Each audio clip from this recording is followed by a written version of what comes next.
I'm a dude playing a dude disguised as another dude.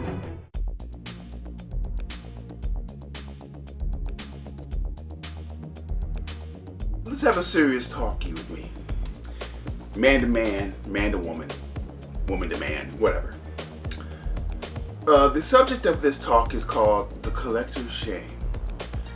But if we're going to talk about shame, we should at least look like we are feeling the shame of the collector. 1 second.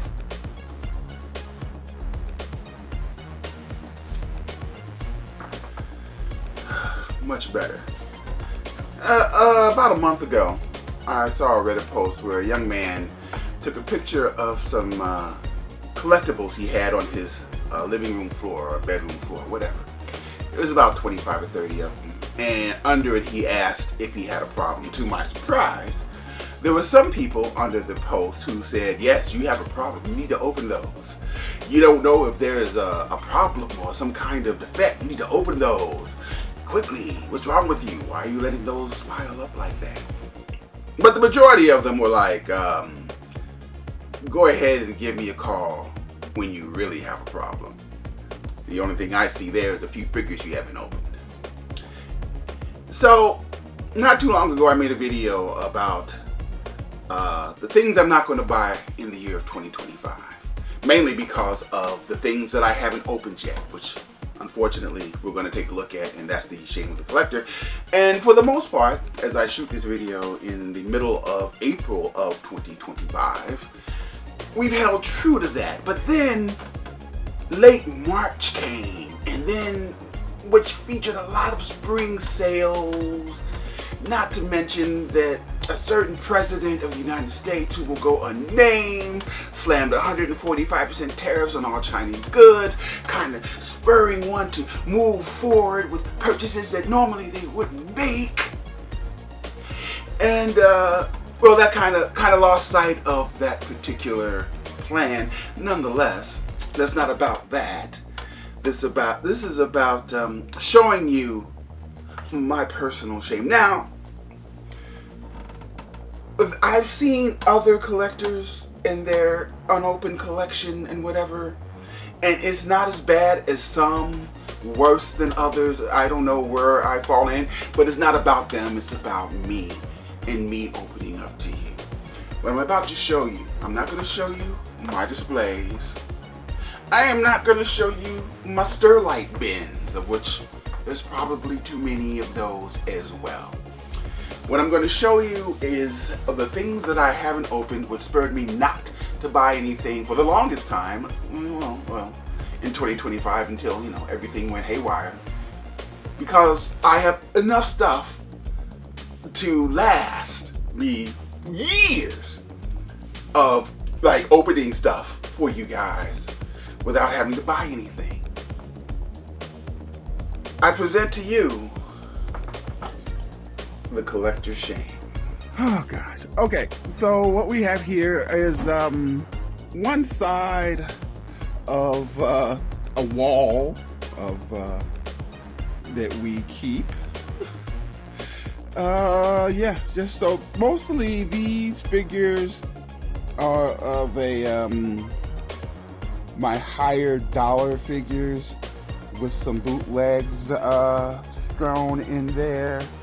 I try to keep things organized around here, but this is one wall of things that we hope to get to at some point. I'm sorry for the keyboard or keyboards, but I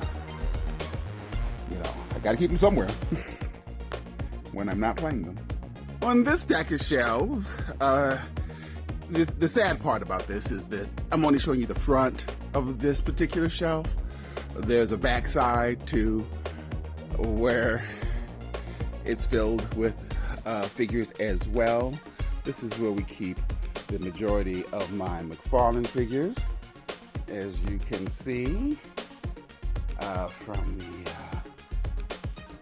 and if we slide over a bit, and this is the shelf right next to it, where we keep random stuff. Just random stuff. More McFarlane figures there, you can see. Again, you know, this is only the front side. We're not going to show you the back side because we got to pull out the front to get to the back. But there goes my on-card, retro card Marvel Legends. I got my, what I got back there? Yeah. The Super 7s and things of that nature. So, and here, next to that shelf, we got more random stuff to look at. As you can see, just random stuff. You can't really, we turn the corner there. What you can see behind this bunch of crap is all of my Star Wars Black Series, which is on the shelf below of this one. Again, you know, there's stuff behind there. And just more random junk. Even a Funko Pop. I got 2 Funko Pops. Yep, 2. Count them, 2. A third sister and a child. I do, if you notice, I had a third sister hot toy. I get everything third sister. So, sue me for that. We got a little bit of everything. Just a little bit of everything. We got my Motus. We got my Diamond Select. We got my Play Arts. We got all kinds of stuff. A lot of Marvel Legends on this particular shelf. I even made pegs so I could put some pegs on some things. You see, I got my Megos going on strong here. Got the Joes down here. Oh, I got my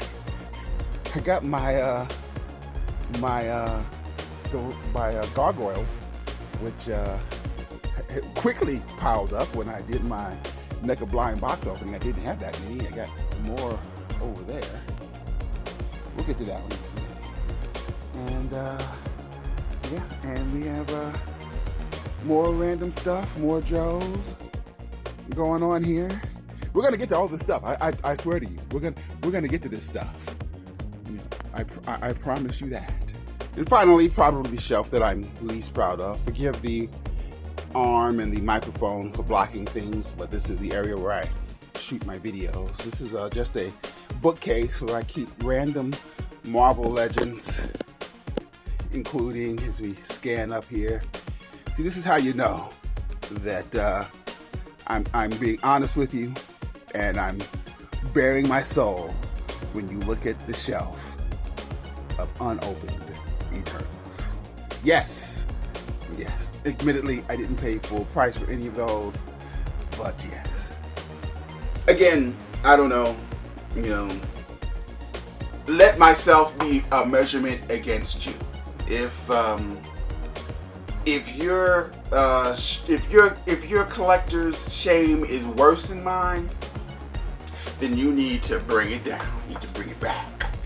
If yours isn't as bad as mine, then you know that it's time to stop, because you do not want to be me. As I always say, be better than me. Be better than me.